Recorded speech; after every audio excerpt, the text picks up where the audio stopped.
Team compositions in Overwatch rely on synergy, and the higher the rank, the more important it is to maintain that synergy to win. About 99% of the time, knowing the most effective team compositions to pick for your team is the deciding factor for whether you win or lose. Hey guys, I'm Grandmaster Prey, and today I'm going to show you what off-tanks synergize with which main tanks. But before we jet right in, make sure to check out GameLeap.com for hundreds of professional guides made by top 500 professionals, tailored to make you climb hard. When seeing which off-tank synergizes well with each main tank, it's important to know what you can bring to the table to make the frontline even harder to deal with. Let's start off with Zarya. Zarya synergizes with Reinhard. This is because Zarya's projected bubble allows Reinhard room to cleave the opposing frontline with no punish. If the enemy decides to hit the Reinhard while he's bubbled, they're just giving Zarya more energy, and the more energy Zarya has, the more damage she can do. We all know how scary a max energy Zarya is. Additionally, playing Zarya into Reinhard gives your team 2 team wipe ults. With proper ult economy and communication on whether the Zarya or the Reinhard should ult first, you can potentially have a team wipe ultimate every fight. Finally, when Zarya gets a massive graviton surge off, Reinhard can cleave all of them, potentially wiping the whole enemy team, but even if he doesn't manage to do that, it's still good, because the cleave lets Reinhard get ult in just a few seconds as well. Next, we have D.Va. You generally want to pair D.Va with your fellow dive tank. Even though this can be with Hammond, it's way more common for Winston to fill the role of main tank when pairing with D.Va. This is because D.Va is a dive hero like Winston. They can dive together fairly easily and single out target backline targets, as well as contest high ground. Also, D.Va and Winston have very similar dash cooldowns, allowing them to synergize fairly well when playing together. But one of the most important reasons why D.Va pairs so well with Winston is because D.Va is essentially Winston's wingman. What I mean by this is that D.Va's defense matrix allows Winston to get away with way more poke and can block incoming projectiles. This massively increases Winston's survivability. Now, let's ask the question, why is D.Va Reinhard inferior to Zarya Reinhard and vice versa? This is because of the standard matchups that each face. A Reinhard Zarya is going to be hitting the front line and making space. Generally, the enemy will counter it with their own Reinhard Zarya. Now, D.Va's defense matrix does not block Reinhard's swing and Zarya's beam, essentially making Reinhard tank all of this and ultimately lose the frontline battle. The same applies to something like Winston Zarya. Zarya can bubble Winston when he dives, sure, but that's about it. Essentially, in a map where there's a lot of contestable high ground, Zarya doesn't have the mobility to dive with Winston and support him. And she also doesn't have a shield to rely on to put out that damage. And given that Zarya's only defense is her self bubble, she's going to be using it at times where it's just not ideal, since she won't have a shield. Finally, let's talk about Roadhog. Roadhog pairs especially well with Orisa. This is mainly because Orisa and Roadhog both have potential to boop someone off the map, and given that, they work very situationally, like in maps with big pits in it. Some of which include Sanctum in Nepal and Well in Ilios. Additionally, when Orisa pulls someone, Roadhog can get an extremely easy hook to pick someone off essentially for free, but this pair is very situational, but even still, works amazing in the right conditions. Now, here we have Zarya on defense Dorado. I'm gonna go ahead and switch to D.Va at another time, but with certain maps, some heroes are going to be better suited than others. So on this first point, Zarya is better. But then once you get to the second and third point at Dorado, you're going to want to pick D.Va. So the first thing we want to do is just take a look at their team comp. Now, judging by what we saw here, we know that their team comp is very low mobility and they're not going to be able to find a really good way to get up here as a team.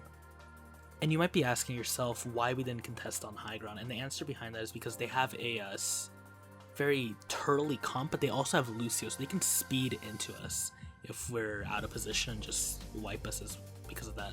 So we decided to go ahead and just play on the back here.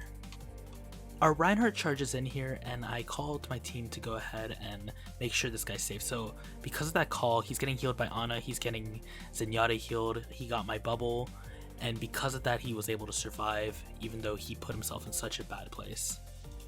Now at this point we're able to move up and get some extra picks because their team is wiped, they're respawning, and that means we really have no danger to us here.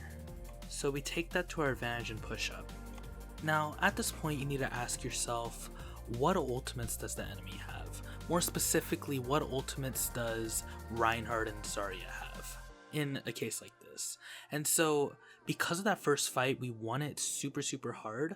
That means Zarya and Rein won't have ults this fight, but they will have it the next fight.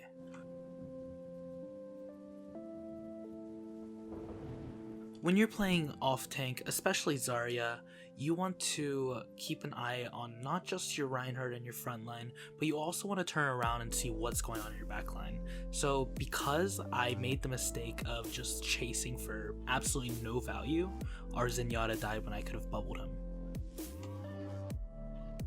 Because we were tracking the ultimates, now we know that Zarya has or is close to Graviton, and Reinhard absolutely has Shatter. Now, aside from this horrendous Graviton surge, notice what Reinhard does. He's nanoed, but he's keeping his shield up, and that's because we know that he has Shatter. We don't want to get wiped by that, so we go ahead and play it safe. Now again, we're able to move up and see what we can get. Because we're in relative safety, that the enemy main tank is down, so they're forced to back up. So here's the fourth fight. We know for an absolute fact that they still have Graviton and they still have Shatter. Now the good thing here is we have our Zenyatta, so we're gonna go ahead and be on pure peel mode for Zenyatta. We cannot let the Zenyatta die. And notice how we're playing spread out here. We're playing spread out because we do not want to be clumped up for those ultimates. So we're playing the flanks, we're playing the sides, but now what Zarya does, and she's forced to do, is grab two people. Now the reason we went ahead and lost this fight anyways is because both our DPS got picked prior, and we also didn't group back up together after the Graviton. So the mix of everything here just got us all over the place, and because of that we went ahead and wiped and lost this first point. So yet again, we're going to go ahead and rock out the Zarya Reinhard. So we're going to go ahead and play the high ground right here and see what team comp they have. We see that they have Orisa Zarya, meaning we can abuse their lack of mobility here and take it to our advantage, especially when they're under the gas station that we're on top of. And because we got a pick here, we decide that right here is the perfect time to move up and just hold W and just clean them up. And because of that, we get 3 picks and just get the first wipe here, first regroup for the enemy team. So now looking at our cooldowns and our charge, we have both bubbles and we have 60 energy. Take this to our advantage and just get more and more energy. Now we're max charge, so we're gonna go ahead and play aggressive here. And I'm telling my team to go and play aggressive. Unfortunately it didn't work out just instantly, but we end up getting the hang of it and we go ahead and start playing aggressive here because I am max charge. I can deal a lot of damage here and they're all antied, so we should all be moving up right here. And we do move up, and because of that we get yet another wipe.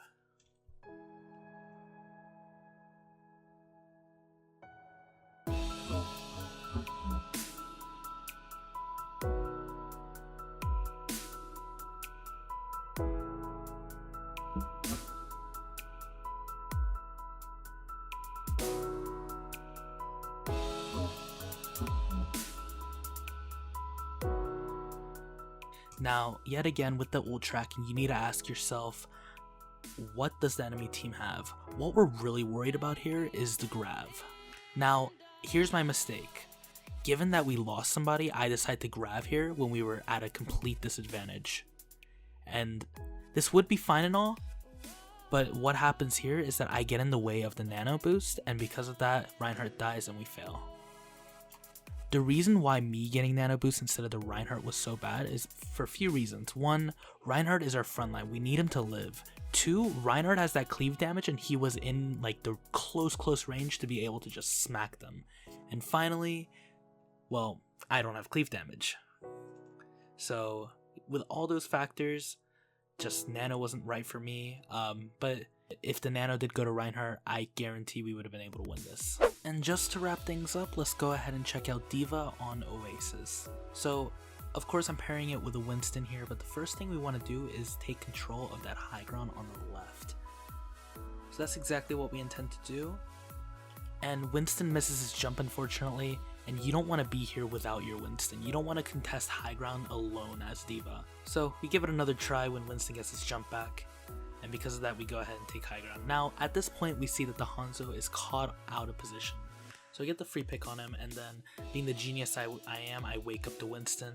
But we end up killing him anyways, and at this point, what you want to do as an off tank is to start asking yourself, who are you going to dive?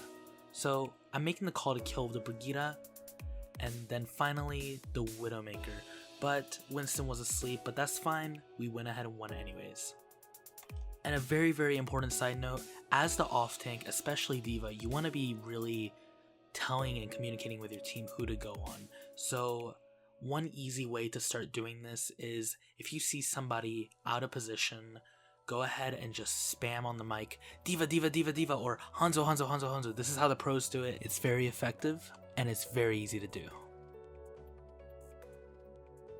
So because we're absolutely stomping them, we're going to go ahead and go in their base here and pick off anybody that's just out of position, just to further stagger them. And really taking advantage of the little things like this will just really pay off when you start learning how to master when to go in, when to go out, especially as an off tank. And guarantee you it's going to be a very important skill for you guys to learn. The most important idea to take away from this video is to synergize with your fellow role. Like, for example, in this video, we saw which off tank synergize with which main tank. This can apply for off support with main support, and even the different types of DPS. Let us know if you guys want to see a video like that in the future. If you guys want to climb and improve fast, make sure to check out GameLeap.com and start a subscription to learn from our top 500 coaches with hundreds of in-depth videos on whoever you want to learn. Thanks for watching. Make sure to like and subscribe and hit that notification bell so you don't miss out.